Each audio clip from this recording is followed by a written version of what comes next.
Bonjour à toutes et à tous. On se retrouve quelques heures après la loterie NBA qui s'est déroulée du coup ce dimanche soir à 21 h en heure française. On a pu la suivre en direct et qui a réservé pas mal de surprises.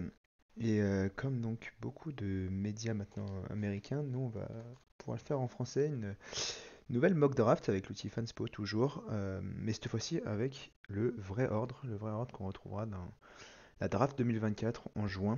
L'ordre qu'on peut retrouver d'ailleurs sur l'outil par ici. Voilà, l'ordre qui est affiché, qui sera désormais l'ordre officiel, avec Atlanta qui est monté à la toute première position, alors qu'ils étaient projetés plus ou moins 10e ou 11e, si je ne dis pas bêtise, 10e je crois.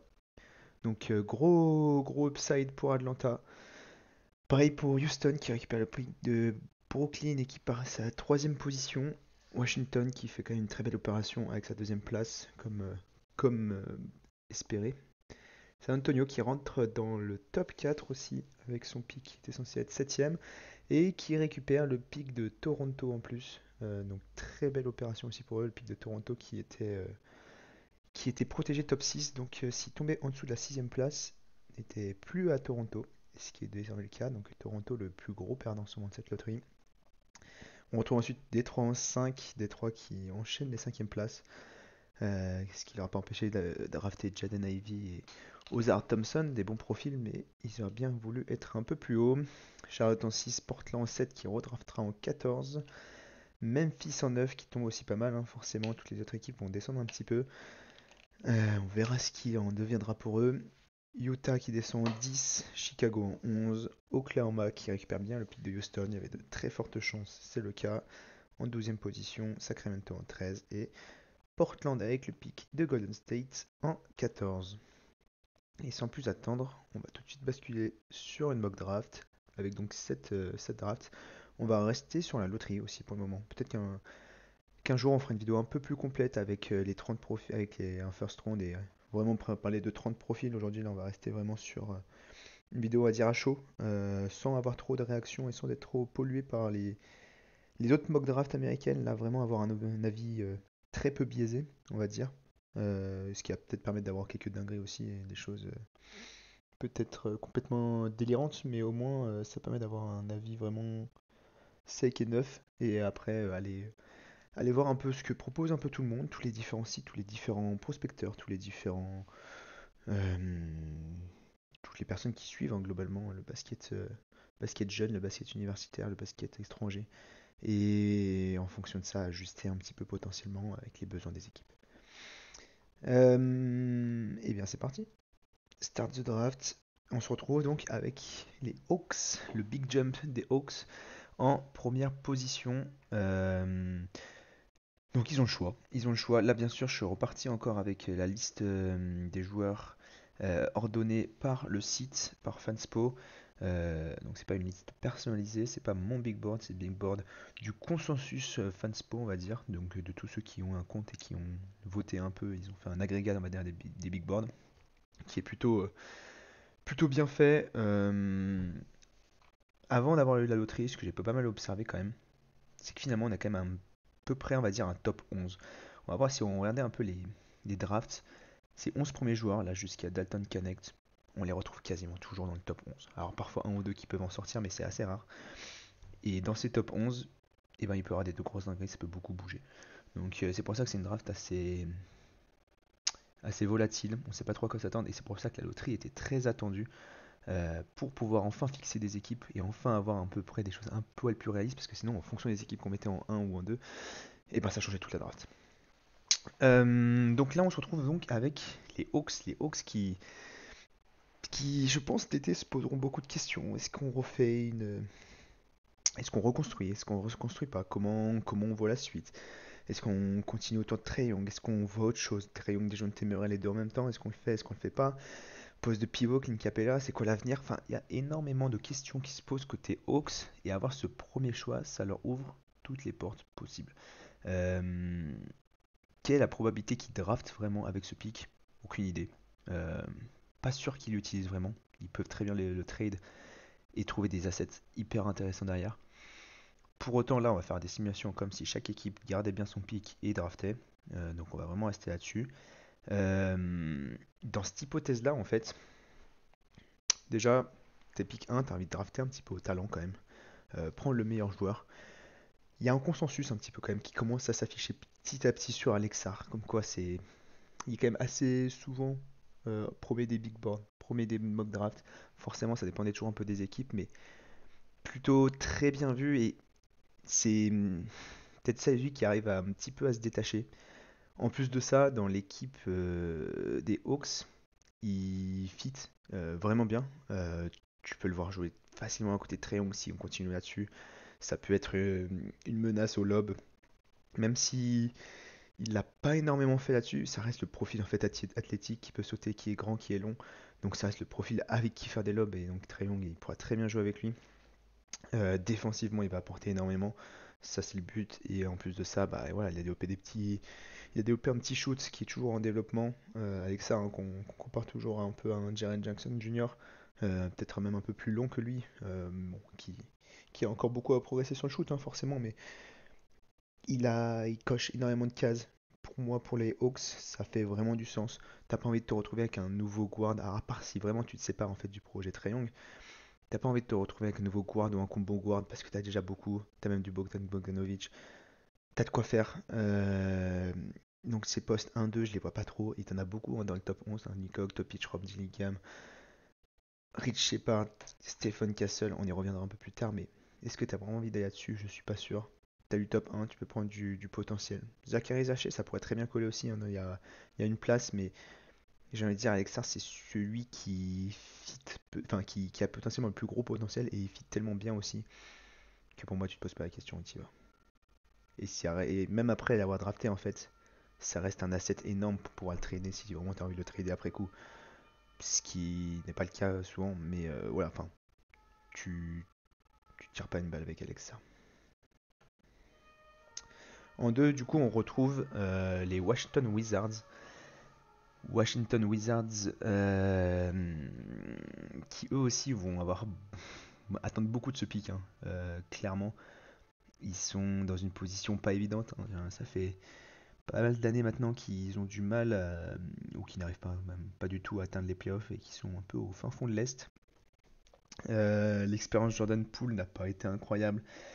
Tu construis sur du Kyle Kuzma, tu construis sur quelques joueurs, c'est drôle de voir encore Yann Maïmi là-dedans. T'avais drafté il y a quelques années Deni Avdija. T'as Bilal Koulibaly que t'as drafté l'année dernière, qui lui est quand même une des bonnes nouvelles, on va dire, de l'année dernière, c'est que tu t'es pas trompé sur ton pick et qui fonctionne, qui défend sur plutôt ton poste 3. Euh, Après, t'es ouvert à beaucoup de choses. T'es ouvert à beaucoup de choses. Euh, pour les, pour les Washington Wizards, moi, ce que je leur mettrais, et il est même pas sur l'écran là, il est même un peu plus bas. Il est neuf, c'est Stephen Castle. Pourquoi? Alors, pourquoi il est neuf déjà? Je ne sais pas. J'ai vu dans d'autres mock drafts, enfin pas mock drafts, dans d'autres big boards sur des premières positions. Je sais plus, c'est là-dessus de The Ringer où ils ont dû le mettre en premier il y a quelques semaines. Euh, Profil hyper intéressant. Encore une fois, premier truc à noter, mais c'est pas des moindres. Il est du Yukon, donc de l'équipe gagnante de la March Madness. Donc c'est un winner, c'est quelqu'un qui joue pour la gagne, qui joue pas forcément que pour les stats, et qui l'a prouvé, qui a su mener son équipe en tant que meneur au titre dès sa première année. C'est quand même pas rien. Avoir cet esprit-là dans une équipe des Wizards où tu tournes à 20 victoires, c'est quand même pas déjà pas une mauvaise chose. En plus de ça, il a un profil hyper intéressant sur la gestion, sur la capacité et à scorer, mais au fait à faire jouer son équipe. C'est un meneur assez gestionnaire qui doit encore pas mal se développer, notamment sur le shoot aussi, et sur potentiellement la création pour lui-même, d'être plus impactant. Pour autant, en fait, il fait pas mal de choses sur un terrain, et défensivement, il est très bon. Il va pouvoir te rajouter une pièce là-dessus. Aujourd'hui, je sais pas c'est qui tes postes 1-2 qui défendent, c'est qui va prendre les postes 1-2 en face. Si tu décales pas un Bilal Koulibaly parce qu'il a d'autres chats fouettés sur les postes 3 aussi, je pense. T'en as pas 15 000, t'en as besoin. À côté d'un Jordan Poole, tu peux potentiellement renlever la balle un peu de Jordan Poole et justement les faire jouer ensemble. Et potentiellement avoir un peu plus de... Bah en fait, revoir Jordan Poole dans son vrai rôle, qui n'est pas un rôle de l'homme à tout faire, qui est un rôle d'un complément. Alors je dis pas que Stephen Castle ça va être le franchise player, en tout cas pas le day one, mais au moins ce sera à lui de faire jouer Jordan Poole et pas à Jordan Poole de se faire jouer tout seul. Je pense qu'il y a un vrai intérêt, même à côté d'un Kyle Kuzma, en fait c'est la même chose, hein, tout ce que je dis pour Jordan Poole, ça peut s'appliquer à Kyle Kuzma. Il y a besoin d'organisation, il y a besoin d'un patron, il y a besoin aussi de win. Moi je pense Stephen Castle. En pick 3, on retrouve Houston. Houston, très très grand gagnant de cette draft,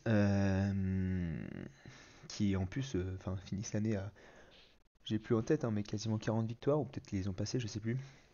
Et qui se retrouve avec un pick 3, donc t'es quand même plutôt content côté Houston là-dessus. Plutôt une très bonne nouvelle pour eux, qui vont pouvoir continuer à reconstruire. Et là, clairement, il faut partir dans un mindset où l'année prochaine, le but c'est d'aller chercher les playoffs, hein. Là-dessus, il n'y a pas trop de débat. Qu'est-ce qu'on retrouve dans l'équipe? On retrouve forcément du Jalen Green, donc normalement qui devrait rester, hein, enfin, il n'y a pas trop de raison vu la fin de saison qu'il fait aussi pour. Ça peut être lui à qui tu donnes les clés du wagon. Jermaine Thompson qui nous a drafté l'année dernière avec du Cam Whitmore.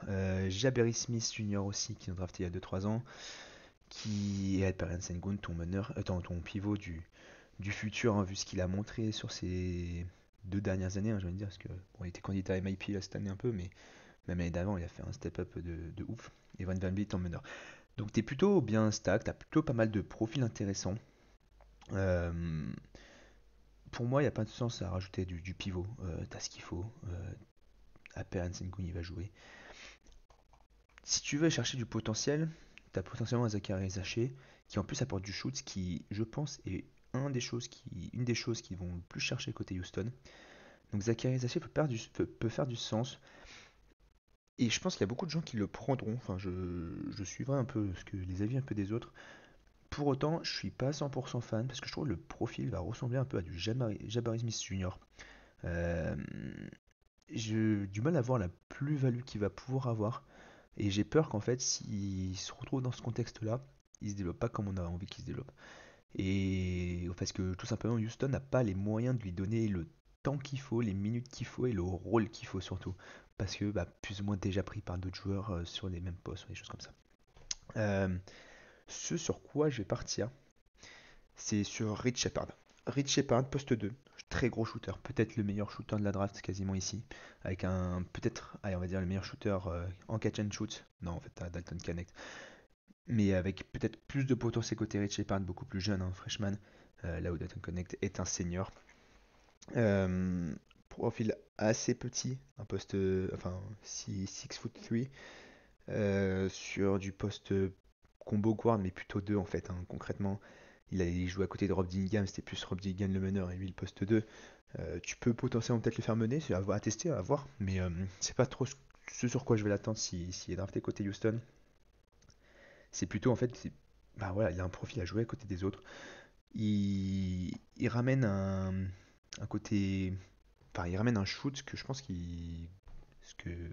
Houston n'a pas vraiment en fait aujourd'hui. Jalen Green, il a besoin un peu plus de la balle en main. Rich Shepard, pas forcément. Il peut très bien trouver les bons angles, attendre dans un corner. Et puis en fait, défensivement, il va aussi énormément t'apporter. Rich Shepard, c'est quelqu'un qui a faim. C'est quelqu'un qui en fait fait 6 foot 3, mais qui a pas envie de le montrer, qui a envie quand même de passer au-dessus de ça, tu vois. Euh, T'as des profils petits à la Isaiah Thomas et à Trae Young qui défensivement sont des plaies parce que en fait, pas qu'ils veulent pas défendre, mais ils ont un désavantage et c'est compliqué de passer au-dessus. Rich Shepard, je pense qu'il est capable de passer au-dessus. Alors, il va pas te défendre des ailiers et des arrières, enfin des ailiers et des postes 3 et des postes 4, mais sur des postes 1-2, il n'y aura pas de problème, il va coller, il va passer au-dessus des écrans. Je pense qu'il va faire ce qu'il faut et je pense que c'est ce qui fitterait le mieux avec l'équipe de Houston. Encore une fois, à voir s'ils gardent ce choix de draft ou s'ils échangent, s'ils font un package avec tout ce qu'ils peuvent avoir, mais pour moi, il fait du sens. On continue avec les Spurs. Comme la première vidéo que j'ai fait, les Spurs, je ne change pas d'avis. Et en plus, ils se draftent en 4, je pense qu'ils sont assez contents. Ils vont croiser les doigts pour que Nikola Topic soit toujours dispo. Et pour moi, c'est celui qui fait le plus de sens. Pourquoi? Parce que tu as besoin d'un meneur pour jouer à côté d'un Victor Wembanyama. La question c'est est-ce qu'ils vont le chercher à la draft, est-ce qu'ils vont le chercher à côté de notre équipe dans un trade? Bien sûr, peut-être qu'il va un meneur d'expérience, mais Nikola Topic, en fait, ça colle tellement avec les valeurs des Spurs, ça colle tellement avec ce qu'ils ont besoin à l'instant T. Et en fait, ils peuvent tellement se permettre d'attendre un tout petit peu enfin, que Nicolas que Nikola Topic et Victor Wembanyama se développent ensemble et que ça clique. Et les avoir tous les deux jeunes, ça a beaucoup plus de chances de cliquer que les avoir tous les deux. Enfin, d'avoir un jeune et un vieux, en fait. Pour moi, ça peut te lancer une dynastie. Alors, ça se trouve, ça va flop, hein, mais c'est le genre de décision, coup sur coup, 2 années d'affilée, qui peut te lancer presque une dynastie. Surtout que tu vas encore piquer en 8 après, donc tu as moyen d'aller chercher d'autres joueurs un petit peu si tu en veux d'autres. Et tu as des profils assez similaires sur le reste. Enfin, similaires. Pas vraiment similaires, mais tu as des profils qui pourront être intéressants. Un Nikola Topic, on a qu'un seul en fait. Pour moi, tu le prends maintenant, s'il est disponible. Donc ça part sur Nikola Topic. En 5, on retrouve les Pistons, un des premiers perdants un peu de cette draft, hein, forcément, quand tu voulais potentiellement te battre pour le pick 1 et que tu trouves en 5, c'est pas forcément évident. Euh, sur les Pistons, ça va être un choix pas forcément évident. Alors, ce qui est intéressant de voir, c'est que Zachary Zaché est toujours disponible. Projeté top 2 hein, sur Fanspo. C'est quelqu'un qu'on aurait pu imaginer aussi aux Spurs avant. Hein. Je ne l'ai pas forcément mentionné directement parce que je suis resté bien sur Nikola Topic, mais profil un peu plus français qui Spurs aime bien. Profil un peu shooter qui pourrait très bien jouer à côté d'un Victor Wembanyama. Je le vois un peu moins qu'un Nikola Topic. Pour l'équipe, enfin pour les Pistons par contre, bah, je pense que ça fait du sens. Hein. Sur mon ancienne vidéo, les Pistons choisissaient en 1 et en fait j'ai envoyé directement Zachary Zaché là-bas. Pourquoi? Parce que je pense qu'il fit, il répond à des besoins, il a besoin de shooting, besoin d'un poste un peu d'un poste 4, besoin de quelqu'un qui, enfin ouais, besoin de fait tout simplement un peu de talent aussi. Euh, T'as pas envie de stack au poste 1 et poste 2. T'as déjà du monde un petit peu avec Jaden Ivey et Kate Cunningham. Oza Thompson que t'as drafté l'année dernière aussi. T'as envie de voir un peu ce que ça donne. Jalen Duren, poste 5, qui t'as envie de voir aussi ce que ça donne. C'est vraiment ce poste 4, je pense, où il y a un petit peu à aller chercher. T'as peut-être du Isaiah Stewart qui va y jouer un petit peu, mais pour moi, ça fait énormément de sens d'aller chercher ça. T'as du Matas Bouzis, t'as du Zachary Zaché qui peuvent tous les deux jouer ce poste. Ron Holland aussi un petit peu, mais c'est un autre profil. Pour aller chercher du shoot, parce que, encore une fois, hein, t'en as pas beaucoup du shoot. Hein. Kate Cunningham et Jaden Ivey, ça shoot pas énormément, même Mother Thompson. Bah pour moi, c'est Zachary Zaché. Genre, juste, il n'y a pas de débat pour moi côté Pistons. Si Zachary Zaché est disponible ensemble en 5, ce qui est assez peu probable hein, finalement. Parce que ça reste quand même un profil très intéressant, mais s'il est disponible, bah, tu te jettes dessus. On draft en 6 maintenant avec les Hornets. Que dire sur les Hornets? Donc Hornets, un peu perdant cette draft aussi, hein, ils auraient bien voulu essayer d'être dans le top 4. Et qui voit donc pas mal de joueurs partir sur leurs yeux. Qu'est-ce qu'on va faire un petit état des lieux rapide de ce qui reste hein, du Rob Dillingham, c'est le dernier meneur qui reste. Dernier meneur qui reste, il y a déjà pas mal de meneurs qui sont partis. Enfin, quand je dis meneur, c'est poste 1-2. Il te reste du pivot avec Donovan Klingan. Et après, plutôt des postes 3-4, Cody Williams, Ron Holland, Mathias Bouzidis, Dalton Connect. Puis après, tu as d'autres meneurs qui vont arriver un step un peu derrière, hein, avec Isaiah Collier, Jared McCain, Devin Carter, si vraiment tu as besoin d'aller plus là-dessus. Je pense pas que ce soit le besoin des Hornets. Hein. Très clairement, j'irais bien chercher un poste 3-4 aussi, hein, comme pour jouer à côté d'un Lamelo, aller jouer à côté d'un Miles Bridges, aller jouer à côté. C'est qui qu'ils avaient récemment? Brandon Miller, ouais, je ne le trouvais plus. Euh, Aujourd'hui, c'est eux tes trois joueurs, on va dire. À part si tu rajoutes. Oui, non, enfin, Brandon Miller, Miles Bridges. Et la Melo Ball, c'est ceux sur qui tu comptes le plus. Mark Williams, que tu as drafté assez récemment, il y a 2 ans, je crois. Que tu comptes potentiellement encore un petit peu. Donc, aller chercher un pivot, je sais pas si ça fait du sens, même si c'est quand même un de leurs besoins. Il n'y a pas de débat. Hein, avec Mark Williams, tu sais pas trop. Enfin, c'est pas un rythme, mais aller chercher un Donovan Klingan pour remplacer. Qu'est-ce que tu gagnes vraiment? Je suis pas convaincu que ça va mieux fit. Surtout qu'un. Pour moi, pour jouer à côté d'un Lamelo, tu as besoin d'un pivot avec qui tu. Enfin, plutôt athlétique en fait, qui tu vas pouvoir jouer lob. Donovan Klingan, tu peux jouer lob parce que très grand, mais beaucoup moins mobile en fait. Beaucoup moins mobile si le jeu va trop vite. J'ai peur qu'ils suivent pas. J'ai peur qu'ils suivent pas. Pour moi, honnêtement, ça va jouer entre Matas Bouzis et Ron Holland. Deux postes 3-4. Ron Holland plutôt slasher, Matas Bouzis qui a potentiellement un shoot. Encore une fois, c'est sa grosse interrogation côté Matas Bouzis, qui shootait extrêmement bien à high school et qui a fait une année bien moins bonne en termes de pourcentage à 3 points Angelique Gay Knight. Donc c'est à quel point est-ce qu'il est capable de rentrer ses shoots tout simplement. Ron Holland qui va beaucoup plus apporter sur un profil un peu plus polyvalent, qui peut ressembler à du Miles Bridges et du Brandon Miller. C'est pour ça que je suis un peu moins fan du pick Ron Holland côté Hornets, parce que en fait presque trop similaire à ce qu'ils peuvent avoir. Donc on va quand même partir sur Matas Bouzidis. Et Matas Bouzidis, tu peux le tester après sur presque du poste 5 si tu joues un small ball. Ça peut faire du sens. Ouais, je pense que c'est peut-être celui que les Hornets vont privilégier. Donc on va partir là-dessus.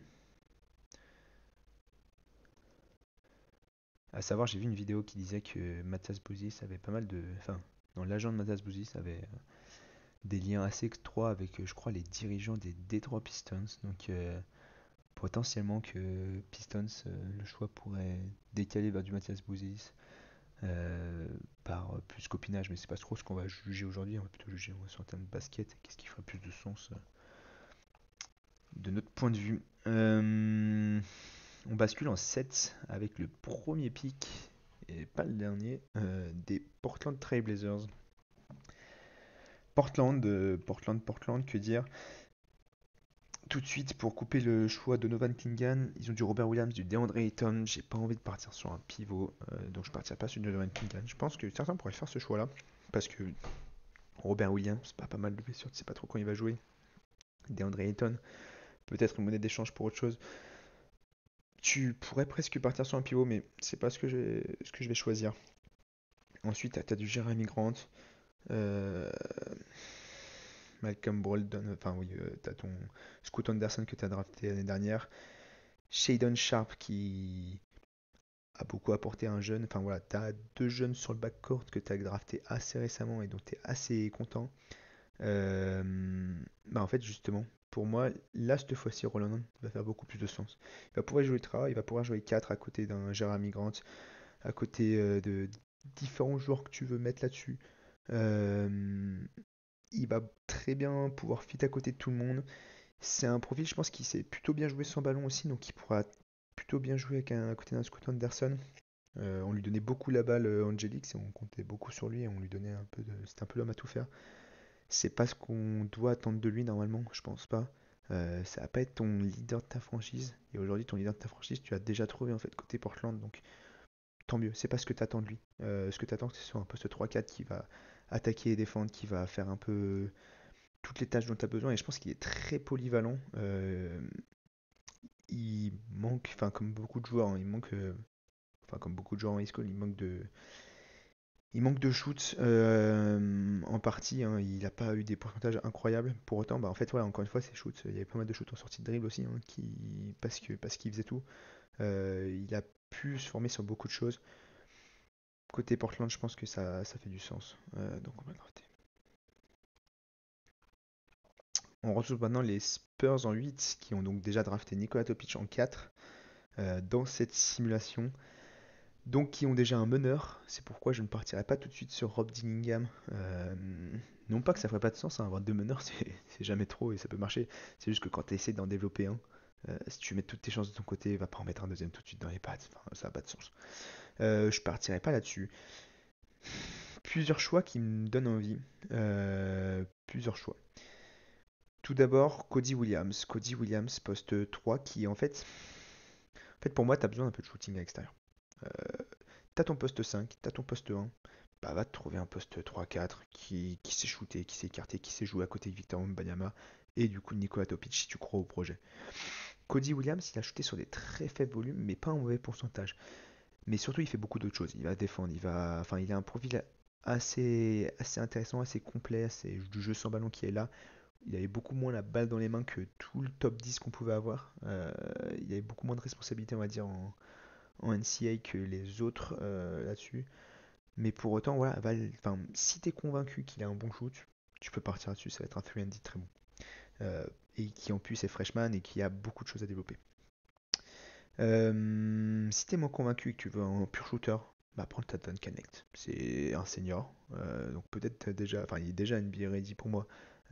Est-ce que c'est trop tôt par rapport à Nikola Topic et Victor Wembanyama? Bah, dur de le dire. Après, enfin il doit avoir 23 ans, ça reste encore un jeune joueur et va pas se cramer trop tôt, mais peut-être le plafond est moins haut. Pour autant, et lui au moins il t'a prouvé qu'il sait shooter, il t'a prouvé qu'il peut énormément t'apporter. Il va pas te demander le ballon forcément tout le temps, enfin il va s'adapter au rôle que tu vas lui donner. Même si forcément NCAA, il y avait beaucoup de responsabilités, tu vas potentiellement lui en donner. Ça peut faire aussi pas mal de sens. Je partirai pas sur lui quand même parce que je pense que les Spurs ont le temps et c'est de. Alors, même s'ils ont envie, je pense les jouer le playoff de l'année prochaine, très clairement. Euh, Ils vont pas mettre du all-in. Ils vont pas mettre du all-in. Donc ils vont chercher à construire quand même long terme. Un dernier show que j'aimerais parler là-dessus, c'est Tijan Salon. Tijan Salon, c'est notre français. Donc déjà, Cocorico, moi j'ai envie de passer tous nos français chez les Spurs. Au-delà de ça, c'est peut-être le joueur le plus jeune de la draft, qui a beaucoup montré sur son potentiel au shoot, sur son potentiel globalement, hein, pas se le cacher. Ce sera un pic assez long terme. Si les Spurs se disent on a confiance sur notre capacité de développer les joueurs, on a confiance dans le développer, on a confiance dans le gars, ça me choquerait pas du tout qu'il aille le chercher là. Ça serait un peu un reach, hein, clairement. Mais en fait, t'as déjà drafté en 4 un bon joueur. Tu peux te permettre envie d'aller chercher un reach si t'y crois. Là, ça dépendra vraiment du feeling qu'auront les Spurs avec ce joueur, je pense. S'il fait des tests là-bas, s'il y a draft combine, je sais pas s'il est invité ou pas, mais ça va être à ces moments-là où va falloir le juger. Il aura le temps d'en parler. Mais en fait, si ça clique, bah en fait, tu peux partir dessus. Je vais garder le pick Cody Williams parce que gros potentiel, parce qu'il peut pas mal apporter. Mais attention, Tijan Salon, attention à d'autres profils qui peuvent être intéressants. On se retrouve ensuite avec les Memphis en 9. Memphis en 9, la grosse question c'est est-ce que Donovan Clingan sera encore disponible à ce moment-là? Parce que, comme je l'avais déjà fait sur la première vidéo, pour moi, leur besoin, et pour beaucoup de gens quand même, le besoin de Memphis, il est au poste de pivot. Euh, T'as CC Jarrett Jackson Jr. en 5, c'est pas ce que tu préfères jouer en 4, aujourd'hui t'as pas de 5, t'as envie d'en chercher un. Tu sais que tu vas drafter dans en tout cas, tu sais que tu es drafté dans ces rangs 6, 7, 8, tu savais pas trop. Finalement, tu tombes en 9, tu tombes plus bas que ce que tu penses. Euh, c'est pas dit que Donovan Clingan soit disponible, mais s'il est disponible, en fait, il va tellement te remplir un besoin que si tu draftes, encore une fois, peut-être qu'ils vont trade, hein, mais si tu draftes, pas sur les Donovan Clingan, c'est un gagnant, encore une fois, hein, c'est pareil, un Yukon, c'est un gagnant, il a gagné 2 années d'affilée, lui encore, donc c'est encore plus un winner. Il a montré qu'il était capable, hein, de défendre sur des gros intérieurs aussi, hein. Il a défendu sur du Zakidi. Alors, ça, sur les stats de Zakidi, tu vas te dire peut-être qu'il l'a mangé un petit peu, mais en vrai, non. Enfin, il est capable de jouer. Son jeu se transpose sûrement mieux enfin, quand même très certainement mieux, sans nul doute, qu'un Zakidi. En NBA, il est un peu plus mobile, il va un peu moins jouer au poste, il va savoir récupérer des lobes. Et grosse menace défensive globalement, hein, même si c'est pas un gros big derrière, c'est juste dans la dissuasion et tout ça. Hyper intéressant. Euh, pour jouer à côté de Jamoran et Desmond Bain, ça a du sens. Jaren Jackson Jr., tu pourrais le faire jouer en 4. Let's go.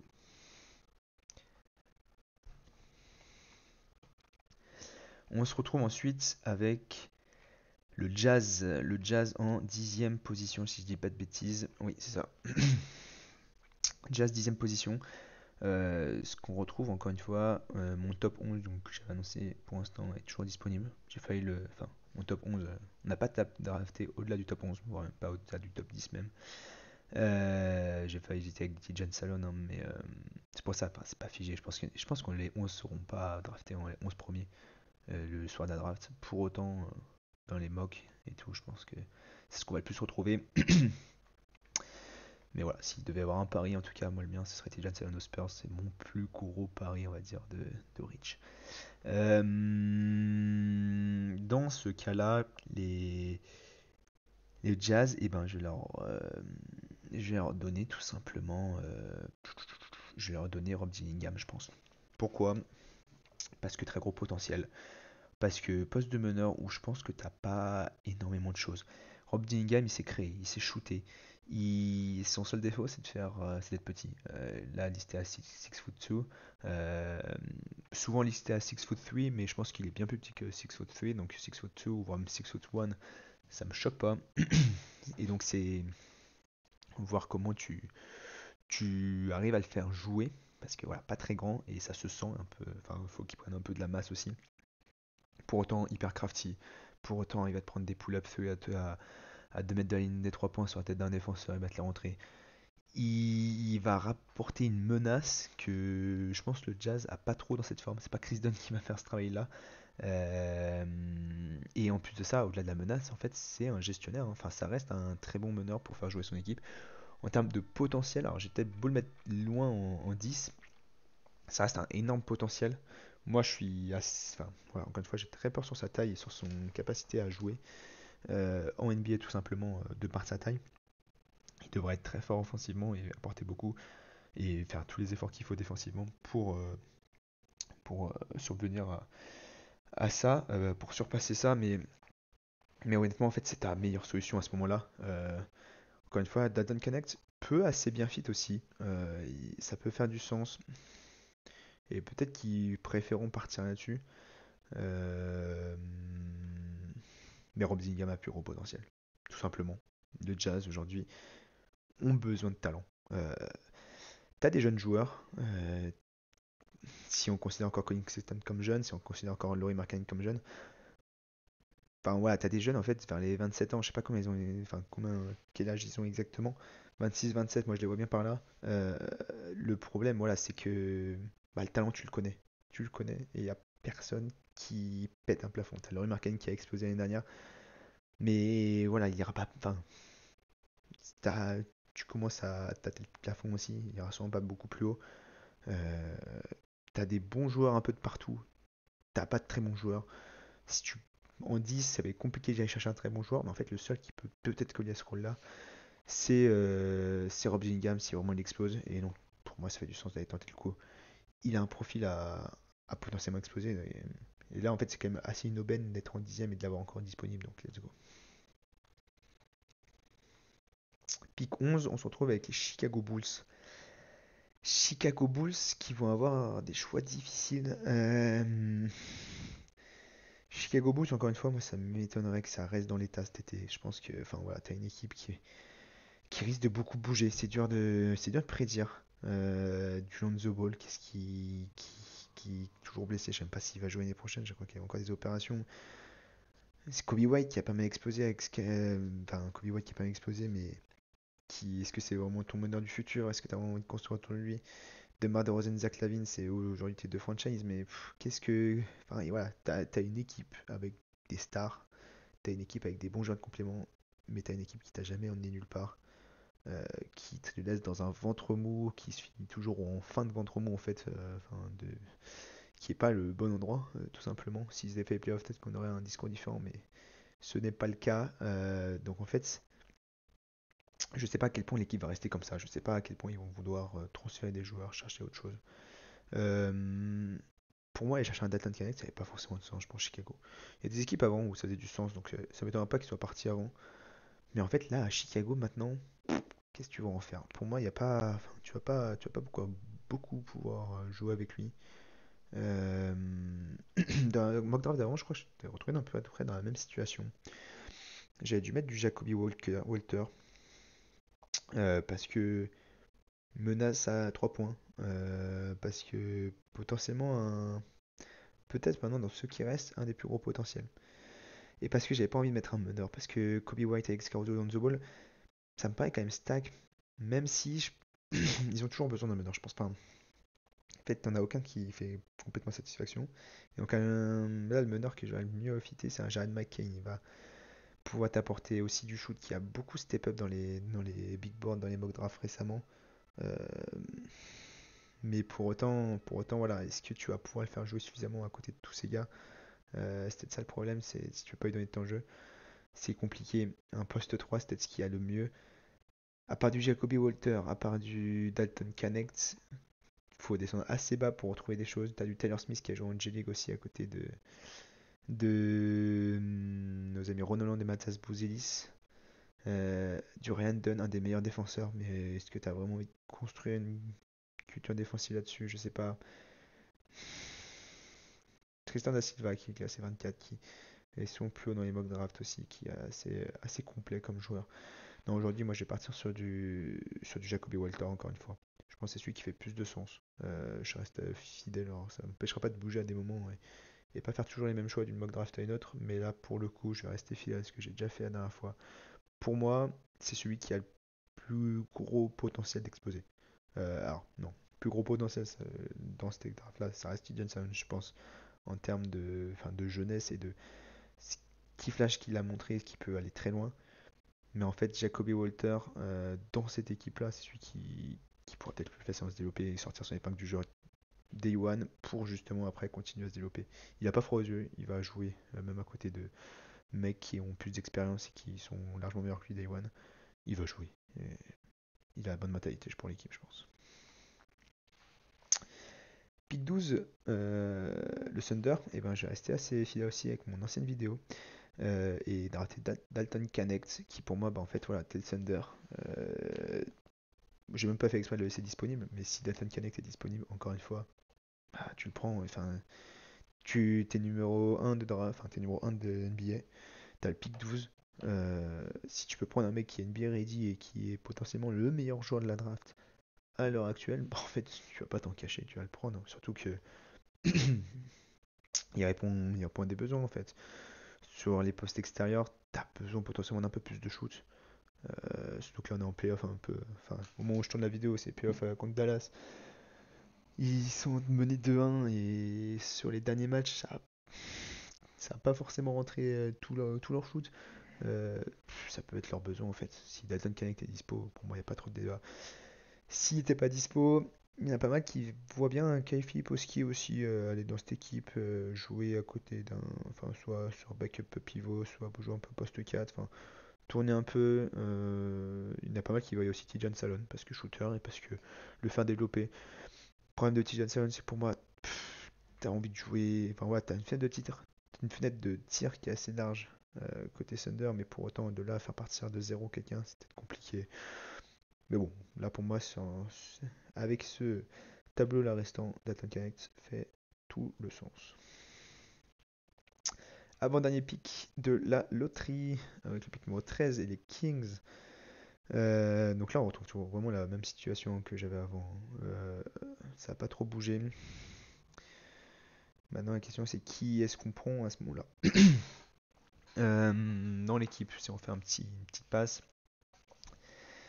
D'Aaron Fox et Domantas Sabonis, donc ça se joue autour de ce duo-là. Euh, un truc que j'avais dû dire, c'est comment tu fais au poste de pivot. Est-ce que tu as vraiment envie de jouer avec Domantas Sabonis au poste 5? Est-ce que tu préfères pas qu'il joue poste 4? Moi, personnellement, je pense que je préfère quand même un Domantas Sabonis en poste 4 qui aimerait poste 3. Mais il qui partira, donc, enfin, qui partira, non, en fait, on sait pas, mais qui a des risques de partir, donc peut-être que tu peux drafter pour subvenir à ce besoin-là aussi, et te dire en prévision 2. Maintenant, si faut regarder la draft, t'as peut-être pas grand monde qui peut subvenir au départ de Malimonk. Si Rob Zingham était encore dispo, je dirais pas. Rob Zingham, peut-être c'est un profil un peu sorti de banc qui peut allumer les défenses et scorer à outrance un peu à la Mike Monk, mais c'est pas forcément ce que tu vas retrouver maintenant vu qu'il est parti. Pour faire un peu les profils, je les ai un peu moins fait, mais sur les postes meneurs, t'as Isaiah Collier qui est assez costaud, 6'4", mais voilà, qui je pense a un corps beaucoup plus NBA ready, enfin en tout cas un des plus NBA ready des meneurs qu'on peut retrouver, qui a montré quand même pas mal, enfin qui est assez gestionnaire, qui est assez bon défensivement, mais sur du scoring et tout ça un peu moins une menace. Je suis pas complètement fan du pick. Même sur la mentalité, je suis pas convaincu à 100%. Jared McCain qui est beaucoup le chouchou de beaucoup de gens. Dans le sens, il est beaucoup sur les réseaux sociaux déjà. Et en fait, il y a tellement. Enfin, pas mal explosé. On se demandait ce que ça allait donner en NCAA. Ça a bien donné, ça a bien cliqué. On continue à monter en puissance. C'est un peu un late riser en plus hein, sur les dernières semaines, derniers mois. Il est bien monté et Jared McCain, c'est un bon profil qui peut gérer ton équipe, qui peut rajouter de la vista, qui marque ses shoots en fait tout simplement. Très bon pick, un peu petit par contre. Voilà, c'est son défaut encore une fois, hein, c'est petit et c'est compliqué. T'as un Devin Carter qui lui est beaucoup plus expérimenté, profil junior, qui tu regardes les stats, tu te dis mais attends mais il est trop fort, pourquoi il est 17 je sais pas si on peut voir les stats. Ouais, 20 points, 9 rebonds, 3 6 passes, 47%. En fait, moi, mon problème avec Devin Carter, et pourquoi je comprends qu'il soit 17, c'est qu'il fait rien d'exceptionnel. Il sait faire beaucoup de trucs, il sait potentiellement gérer son équipe. En fait, dans son équipe, il avait vraiment tous les ballons. C'est lui, ça passait par lui, c'était lui le meneur gestionnaire. En NBA, ce sera pas le meneur qui va tout faire. Et donc, il va devoir spécialiser dans certains trucs, des spécialités qu'il n'a pas forcément, à part potentiellement peut-être la défense. Sa plus grosse spécialité, c'est peut-être la défense. Si tu crois en sa capacité à défendre et à défendre les meilleurs joueurs en face, tu peux partir dessus. Si tu y crois un peu moins, ce qui peut être un peu mon cas parce qu'il est déjà troisième année et arriver en NBA et défendre tout de suite, ça me paraît que mon troisième année, enfin même après 3 ans de NCAA, ça me paraît pas forcément évident. Euh, Qu'est-ce que tu vas le faire faire en attaque en fait? Il fait rien d'exceptionnel et du coup en NBA j'ai peur que ça se transforme en, en manque en fait, tout simplement, et qu'il soit limité sur un peu tout. À voir ce que ça va donner. Mais bon, en tout cas c'est pas forcément les besoins. Mais j'aurais bien voulu quand même trouver un second meneur ou un poste 1-2 côté Kings en fait. Parce qu'en fait c'est soit un pivot mais Kai Filipovski si tu joues 5-4, un profil qui va trop ressembler à Domantas Sabonis, donc je suis pas forcément hyper fan finalement. Euh, Pas forcément hyper fan du pick. Et sinon après ça te fait descendre bas, du Kelly Ware, je suis pas le plus grand fan non plus. Donc pour moi, tu peux très bien chercher un sortie de banc. Justement, je te parlais de Rob Dillingham, bah, celui qui a pu se rapprocher, c'est Jared McCain en fait finalement. Donc plus j'y parle, plus j'y pense, plus je pense que c'est le meilleur choix à faire. On va partir là-dessus. Il peut vraiment te conduire ta deuxième unit, je pense. Et c'est ce que tu attends plus ou moins d'un pick 13. Hein. Tu n'attends pas Day One aller prendre la place de De'Aaron Fox et lui dire non, non, c'est moi qui prends l'équipe. Bah non, c'est pas ça. C'est ok, je vais apprendre de De'Aaron Fox et je pense qu'il a beaucoup de choses à apprendre. Il est jeune, beaucoup de potentiel, mais en fait, il a montré qu'il sur une seconde unit, il serait capable de faire le tâche, je pense. Et dernier pick pour les Trailblazers de Portland, qui ont déjà draft donc en 7 Ron Holland, je le rappelle. Euh, donc sur du poste 3-4, on va dire. Plutôt 3 quand même, Ron Holland en NBA. Ouais, ce sera vraiment 3, je pense. Qu'est-ce que tu as envie d'aller te chercher? Soit tu vas te chercher un poste 4-5 en te disant, voilà, pour les moments où Robert Williams sera blessé et DeAndre Ayton, je l'ai pas allé chercher en pick 7 parce que je pense que t'as pas besoin forcément d'aller. Enfin, t'avais pas le meneur que tu. Enfin, non, le pivot titulaire que tu voulais, même de Van Kingan. Enfin, je pense que ça va pas te rajouter un upgrade par rapport à un DeAndre Ayton ou un Robert Williams. Et du coup, bah, ça aurait été compliqué à développer. Là, si tu cherches plutôt un poste 4-5 qui va sortir de banc, qui va jouer 5-10 minutes, t'as potentiellement du monde avec du Kai Filipovski tout simplement. Euh, qui a montré qu'il est capable de shooter un petit peu, qui a potentiellement un. Moi, j'y crois pas mal en joueur en fait, tout simplement. Je suis assez haut sur lui. Beaucoup se disent, ouais, enfin, j'avais déjà dit la dernière vidéo, je crois, mais c'est un Frank Kaminsky, on va venir comme lui.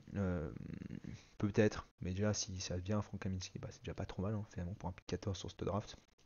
Mais il a montré qu'il a pas mal de flash sur de la création que Frank Kaminsky a pas forcément.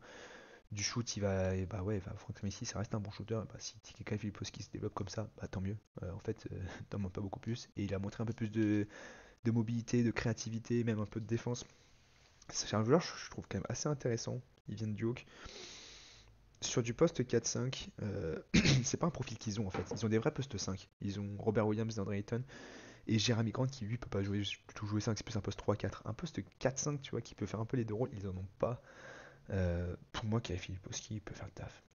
Donc je vais sortir et je vais prendre là-dessus. Parfait. Du coup, on retrouve, attends, j'ai peur que ça me change l'écran après, donc on va finir faire rapidement, mais Isaiah Collier que j'ai pas encore draft, Steven Salon non plus, Steven Salon que j'aurais bien voulu reach, mais que voilà, je pense que ça va vraiment dépendre un peu de l'équipe qui va, l'équipe qui va pouvoir l'intéresser. Toutes les équipes vont pas forcément convenir à Steven Salon, c'est un profil assez précis. Pareil, Devin Carter, je pense qu'il ira dans une équipe avec plutôt enfin, qui ont besoin d'un backup meneur, mais qui peuvent jouer, j'allais dire un titre, pas forcément un titre, mais qui sont un peu plus contenders, parce que en fait, s'il apporte déjà des vraies choses en Day One, c'est plus, voilà, est-ce qu'il va être capable d'apporter beaucoup plus? C'est compliqué à savoir et du coup, c'est compliqué de pic très haut parce que le potentiel, enfin, le plafond est peut-être déjà limité, quoi. Voilà un peu pour les différents pics. On retrouve donc en conclusion ce tableau-là. Euh, Alexa en 1 chez Atlanta, Stephen Castle en 2, Rich Shepard en 3, Nikola Topic en 4 chez les Spurs, Zachary Zaché en 5 chez les Pistons, Matas Bouzelis en 6 chez les Hornets, Ronoland en 7 chez les Portland Trail Blazers, Cody Williams en 8, de nouveau avec les Spurs, avec donc Nikola Topic aussi, Doan Killian en 9 chez Memphis, qui ont donc pu récupérer ce joueur dans ce draft. Pas convaincu, enfin pas sûr à 100% qu'ils sont encore disponibles, mais s'ils peuvent l'avoir, je pense que ça fait du sens. Rob Dillingham en 10, Jacoby Walter en 11, Dalton Connect en 12, Jaren McCain en 13 et Kyle Filipowski en 14. C'est tout pour moi, merci d'avoir regardé cette vidéo. N'hésitez pas à lâcher des commentaires sur si ça vous a plu, si ça vous a moins plu, les formats que vous préférez, ce que vous voudrez retrouver par la suite. Je suis ouvert à toute proposition, toute critique, un peu tout. Voilà. Et n'hésitez pas à vous abonner si ça vous a plu. Merci à tous.